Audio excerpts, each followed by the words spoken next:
Quilty is brought to you by Baby Lock. Baby Lock sewing and long arm machines. From piecing to long arming for the love of sewing. Aurifil. Aurifil Italian thread. Perfectly suited for all your quilting projects. Dear Stella. A unique fabric brand with modern style. Fairfield. Together, we can make beautiful things. Hovels Sewing. Cut to the point with Hovels Sewing. Moda. Make something quilty with Moda fabrics. Northcott. Cottons that feel like silk. Omnigrid. Providing quilters with specialty rulers and accessories for over 30 years. Hi, thanks for watching Quilty. I'm here with Heather Kinion. Hello, Heather. Hi, Mary. You know, I was going to introduce you as the Quilty production assistant, but really, you're just part of Team Quilty. I mean, PA doesn't sound like it's enough. I feel like I maybe do a little more than just getting you coffee. She does. Yes, exactly. Can I get a bagel, coffee. Heather? No, it doesn't work like that. So you are going to teach me something that I am new to. It's a technique you found online.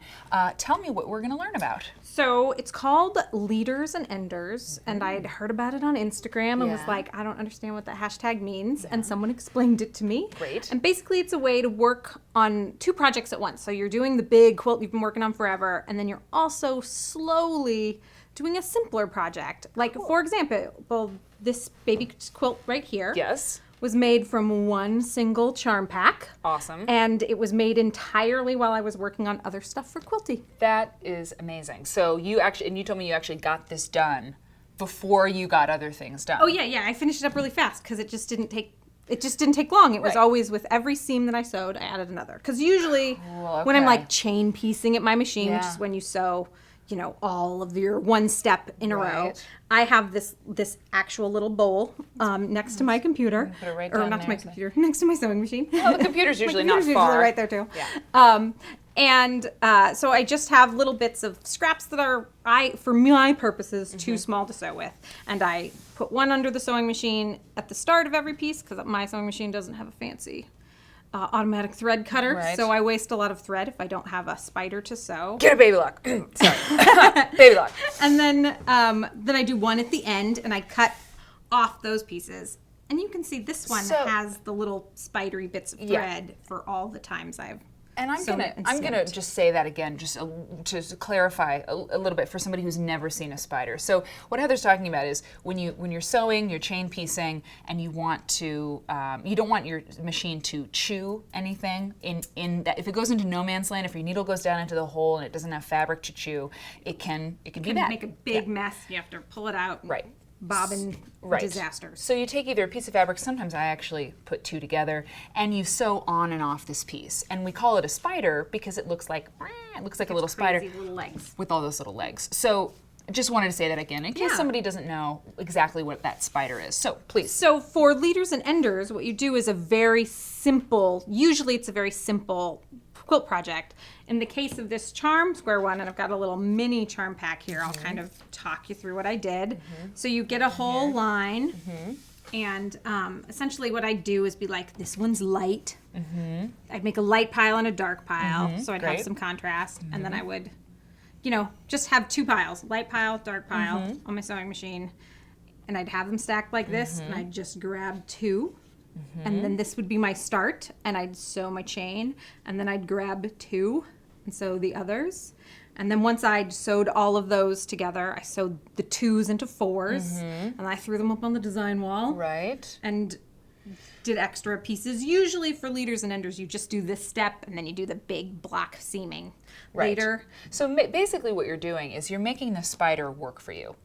You're going to sew on and off something anyway, so why not sew on and off a unit of patchwork? Right. Instead of throwing this piece away, you throw it there. I also made all of these, which are going to be half square triangle pieces for a Christmas quilt. Cool. I will not get done anywhere near Christmas probably. Right. Next Christmas. And so I just drew all the lines and stacked them all up, and then just sewed one line each way, and then went through the pile twice. Well, I'd love to see this in action. Sure. So sew a piece of your patchwork and then just show me. I mean, it might be self-evident, but I want to see it. Let's sew then. I'm going to take my two little leaders and enders over here. And you would have just a stack of these, like you said. You'd I'd have stack two stacks, them light and dark.